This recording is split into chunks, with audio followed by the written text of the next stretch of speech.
What's going on, everybody? Car Guy V8 here, sitting in my 85 C10's engine bay.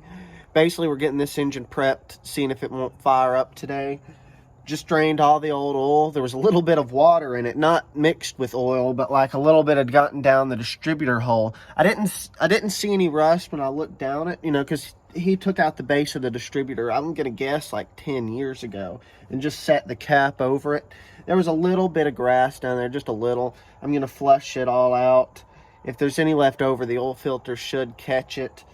Even if this engine isn't healthy, in the last video I talked about I've got another engine for it, but I'm hoping this one will fire up because I at least want to hear it run. If I'm thinking correctly, this thing's bone stock. So I'm taking out all the spark plugs, spraying a little oil down it. I'm going to prime the system before I put a distributor in, and changing the oil, all that kind of stuff, just the basic maintenance stuff. We'll turn over the engine a few times. Like I said, we'll actually prime the engine through the distributor hole using the oil pump. So let's see what it'll do. We've got my oil pump priming tool connected up.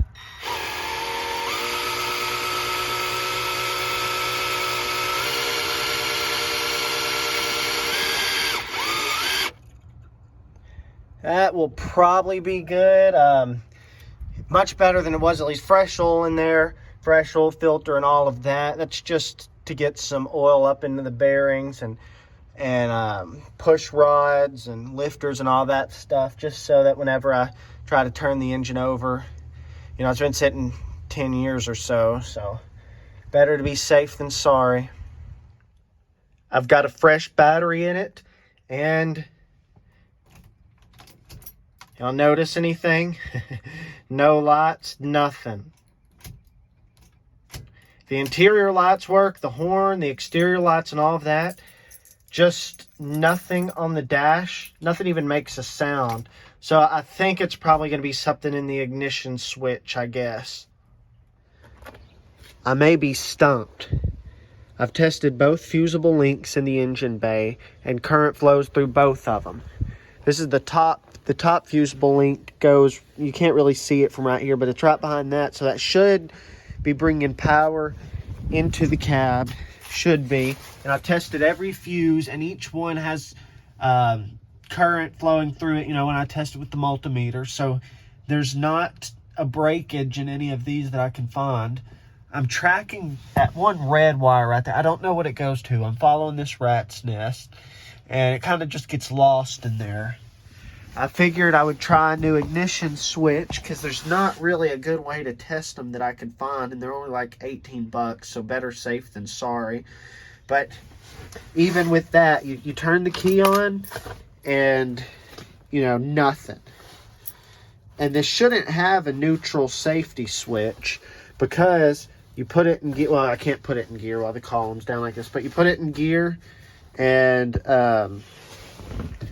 then you can't turn the key. So somewhere around 85, 86, they changed the neutral safety switch design where they didn't have one, if I'm thinking correctly.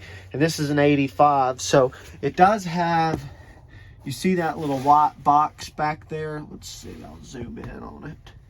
That's where the neutral safety switch would be, but the neutral safety switch has 5 pins on it. This one just has 2, so I don't know what that is. Like I said, I'm still fairly new to Squarebodies, but that's basically where we're at. So, I'll keep y'all updated. This one-day job's turned into now 3, so we'll see what I can find. This isn't the right way to do this, but this is what we're dealing with today, just to see if it's going to crank up. You can see, oh, it sounds terrible. You can see everything works now. I can't do this without both hands. I'm going to set y'all right here. So,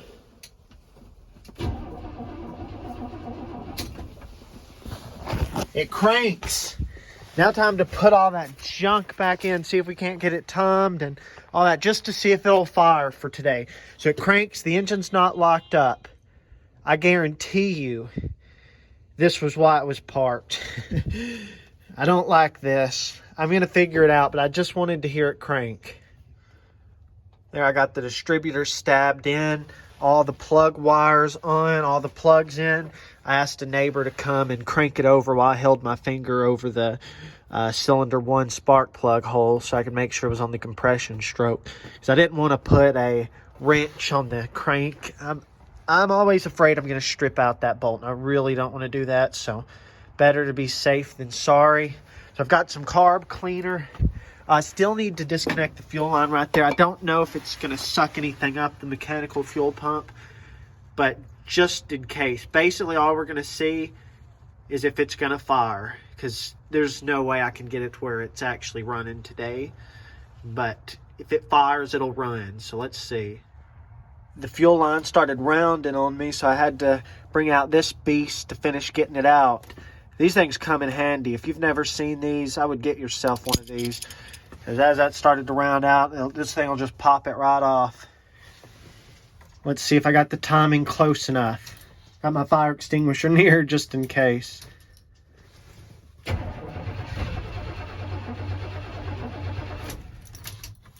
don't know if y'all heard, but it fired for a second there.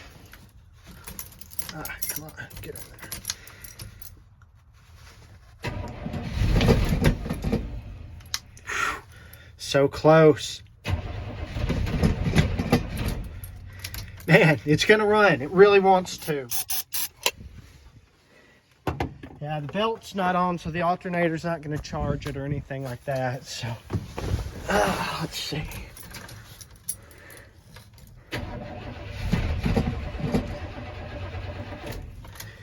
It's so close. Guys, I'm probably just gonna call the video there. It's starting to get dark. Whew. But it'll run. Y'all hear that? It'll run. It's cranking, it's firing.